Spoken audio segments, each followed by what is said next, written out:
Johnette's Garden Club is brought to you by Aiken's Nursery and Landscaping. Hello, everyone, and welcome to Johnette's Garden Club. This is a monthly podcast that we do here at KTBS, and I'm with Jennifer McJimsey, the owner of Aiken's, to talk about the things that we're going to be doing in November and December. And it's really not hard to figure out where we're focused right now. So let's talk about poinsettias. What do we need to understand about poinsettias? They're so beautiful. They are, yes, they are. Well, I would say, as a general rule, treat them the same way you would one of your houseplants. So they're not going to want to be in, the nighttime temperatures below 40. You're going to want to not let them sit in water. You're going to want to kind of check them for water at least once or twice a week. And I would recommend watering with warm water when the soil is dry to the touch, and never to get water on the colorful bracts. You just want to water the soil. Now, we talked about that with Mom. Same thing. You don't, because most of us pour right on top. Yeah. And that's all wrong. That is not the best way to care for them. Right. You don't want to get any water on these beautiful leaves. You just want to water the soil, but never let it sit in water. So after you water, a lot of people like to wrap them in foil. I know that we do whenever we send them out of the store, and that's so lovely, but I would either cut a little slit in the bottom of the foil or just go back and feel, make sure that it's not building up water down in there, because that will definitely kill the poinsettia. So let's talk about decorating with poinsettias. Considering that they don't love a freeze, what do you all recommend? What do you recommend with placement and use of them? Yeah, you can definitely use them to decorate outdoors. We're so, we're in the 80s this week, so you can definitely use them outdoors, but anytime your nighttime temperatures are consistently below 40 degrees, I would bring them inside. All right. Often we see them looking pretty droopy. They need to be watered regularly? Yes, it's going to be at least once or twice a week you need to be checking it. Realistically, how long can you keep them alive? Well into January and February if they're well watered. And one good tip is whenever you're at the store and you're looking around, the tighter these little buds are, the fresher they are. So if they're all, completely bloomed out, that one's not going to have quite as much life left. But as long as you're caring for it, I've had people keep poinsettias alive for a year, so it's definitely possible. So, but it's not something you could move into your garden bed. Clearly, yeah, it's life is in a pot. Yeah, you could plant them, but they are very tender. So, the first bit of heavy rain or wind, they're very delicate. So the bracts are very delicate, and that's why when you're going to and from the store with them, you really need to be mindful, because if you're picking them up, these little bracts can fall very easily. Now, what do you mean by bracts? The stems. Stems, okay. Yeah. All right. And you've got quite a few examples here. We've got miniature white, so they really come in quite a few colors. There are a lot of colors, and people they know what they like on certain colors. Obviously your traditional red and white, and then there's marbles and jingle bells, and these are actually called poinsettias. So you can see that the bloom is a little bit different. It's more like a star. That's really pretty. I haven't seen that before. Has it been around for a while? We've carried them for at least the last 4 years. Oh, that's beautiful. Yeah. That's really and those dainty. come in pinks and lots of different colors. But of course, the traditional red is... It's hard to beat. It's hard to beat. It's so very showy. And of course, that red is Christmas red. Yeah. And I do feel like poinsettias get a really bad rap on toxicity. Everybody thinks, they're toxic to cats, they're toxic to children. There's been more studies done on the poinsettia than any other plant, and their level of toxicity is very low. I think you would have to ingest like 500 to 600 leaves to even have mild stomach discomfort. So no one needs to be eating them. No one's pets should eat them. They're not a food, but I don't think you have to forego the tradition, out of fear of, it being toxic to your pets. Well, that's good. That's good to know. Okay, so you have got the world's biggest bulb, and no, this is not an onion. No. Talk about this particular bulb. Yeah. Okay, so this is an amaryllis bulb, and they come up with these long stems and the most beautiful blooms. And the great thing about the amaryllis bulbs is you can actually force them indoors. So you can get them to bloom in your house without having to plant them outside. And so whenever you prepare to force a amaryllis bulb, I like to take my pot and fill it with soil, with potting soil. And you could use any old pot. I mean, it doesn't have to be an actual pot. You could use bowls, or if you have other festive Christmas mugs, you know, anything that you want to use. And it would be nice if it had drainage, but if you do not have a container with drainage, I would just start with the first inch of rock. Okay. So that if you do overwater, that water has somewhere to go. And then you're going to cover about 2/3 of the bulb with the soil, and you want to be careful with these roots. This is the root system that's going to, you know, drink its water from the soil, and then you just want to moisten that soil and get it in a sunny spot in your house, and out she'll come. Yeah. And then next year, and I've actually done this, you put her in the garden and she shows off every year from there on out, provided you put her in a good spot. That's right, yeah. So after she finishes blooming, you can just cut off the dead foliage, plant it in the yard. They'll come back every spring. Do they multiply? No, they'll be kind of like the way elephant ear bulbs do. How the bulb itself isn't going to multiply, but it's going to get bigger and bigger. And the bigger the bulb, the more blooms. So that's why we have a really big bulb here. Yes, yes. And then, you know, these are also the flower that you'll see around, like we sell them waxed. And they are so hot. People just love to give them. And so they're already waxed on a little stand. And when they're waxed, it kind of preserves the moisture. And so you don't have to have water or soil for them to bloom. So you can literally just set it out in that wax and it's going to bloom. So it's a real living amaryllis with wax all over it. Wax on the outside, and that helps preserve that moisture so it doesn't need any water for it to bloom. Oh, that's amazing. They are amazing. They're a lot of fun. So is it a good time to start them right now? Yeah, you've got about 6 to 8 week lead time on that. We do have a little chart that we can post that'll show if you want them to bloom by this date, this is when you should plant them. All right, and then in the meantime, is there anything special you have to do with them when you buy it? This one right here, and you haven't got it in the ground No, yet? it doesn't have to be chilled or anything. You just want to keep it in a dry, you know, moderate temperature place until you're ready for it to start blooming, because whenever you plant it and give it water, that's going to start the blooming process.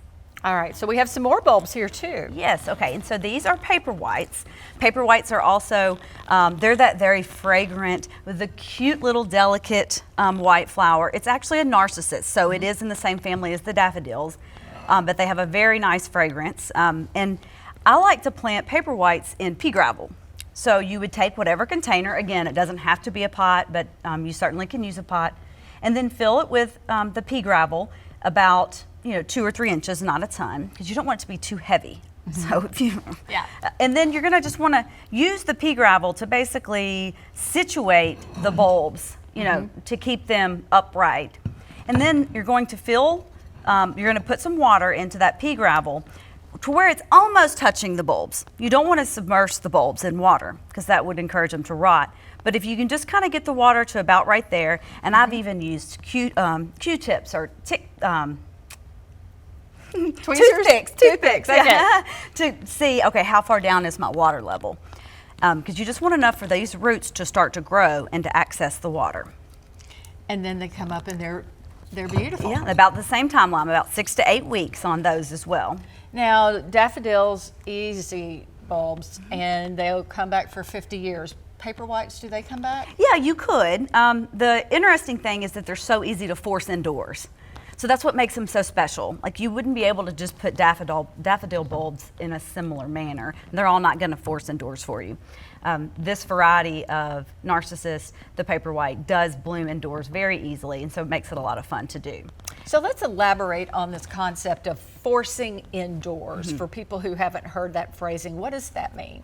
Well, you're basically making the plant work on your timeline. So that's the forcing part. So normally, a daffodil or a narcissus planted, or even a amaryllis bulb, is not going to bloom this time of year, right? If they're in the ground, the environmental elements are not, proper for them to go ahead and bloom now. But by bringing them inside, you're controlling the water, the temperature. And so you're forcing them to bloom at the time that's right for you so that we could enjoy them during the holiday season. So you're basically fooling them into thinking it's a different time of year? Exactly. Forcing, fooling, yes. And is forcing something that we do in all climates and zones, or is that just unique to our climate, or do you? No, yeah, everybody. Oh, I think Martha Stewart probably started it. I mean, right? Doesn't she start everything? Right. Yeah, and then, after you get your pea gravel, some people will put little nativities in there, or you might go back with some green sheet moss.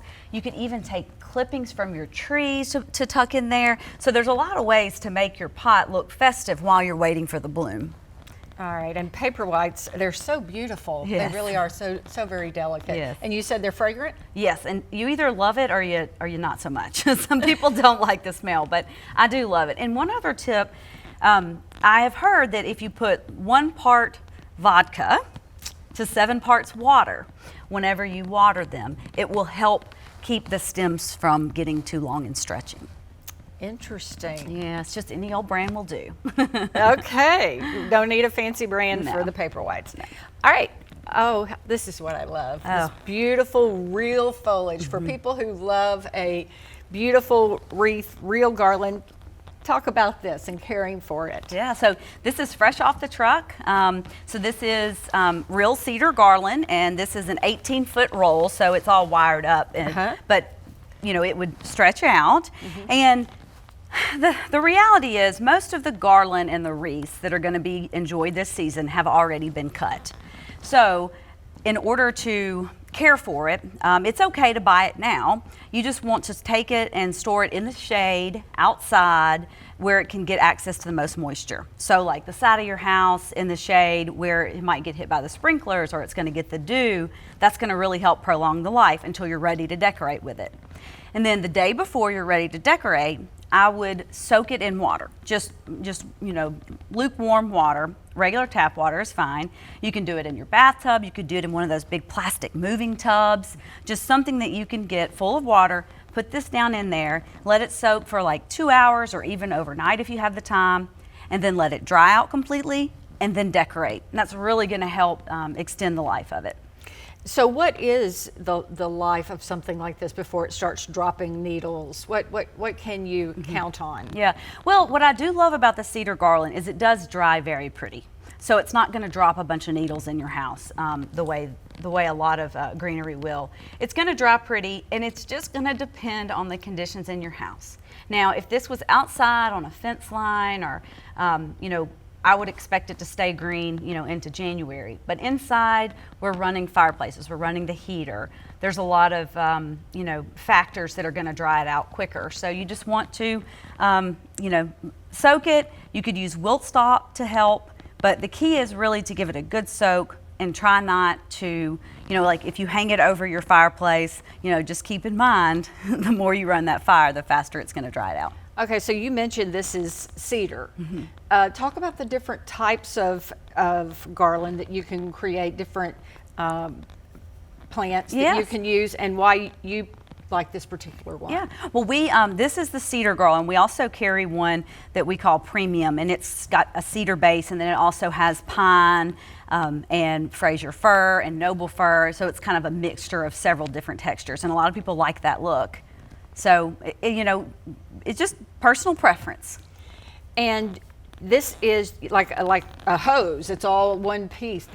Can you take it and create wreaths from here, or are you better off buying the wreath already pre-made? I would buy the wreath because the wreath has a wreath mold on the back, and they use that mold, and then they stuff all the green.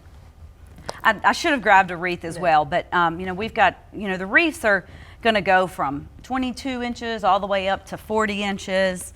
And I would definitely soak them as well. And keep in mind that if they're going, even though they're outside a lot of times on your front door, that hot sun can really do a number. So once you've got it hanging on your door and you've got that hot sun, how do you don't water it, or do you water it? You could. I mean, you can mist it, and they also make products, like there's one that's called wilt proof that is basically an antiperspirant, so it's supposed to help seal in the moisture. We pre-treat all of ours that we sell, and so they're going to already have that applied. But I mean, you can definitely mist it. I think if you happen to have a front door that's facing that hot afternoon sun, you just might want to be mindful of it. If it's 80 degrees, just tuck them away for the day because it can speed up the process, that hot sun. All right, so great for indoors or outdoors. Yes. All right. Christmas trees. Christmas trees. Let's talk about Christmas trees. Now, I believe we've been hearing that most of the artificial Christmas trees come from China. And so we've got some issues there.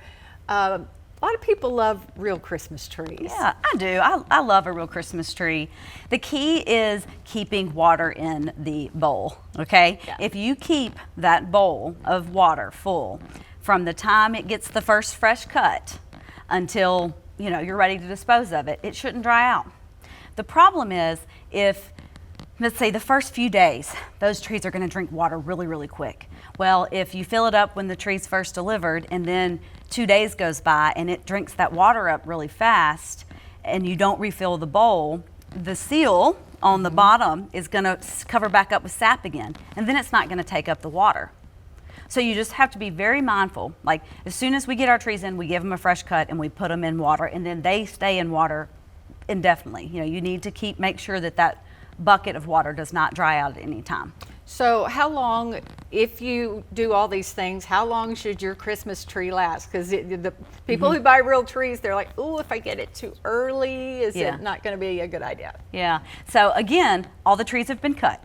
So, okay, that's a really good point. I mean, you're going to be caring for it, So if you want to buy it and don't want to put it in your house yet, leave it outside in the shade. But again, that bucket's got to stay full of water. And let's talk about running out. That's one of the things I've learned from you is if you're not thinking about it early, you may walk in the door and there aren't any trees. Is that a possibility? I mean, I would say that,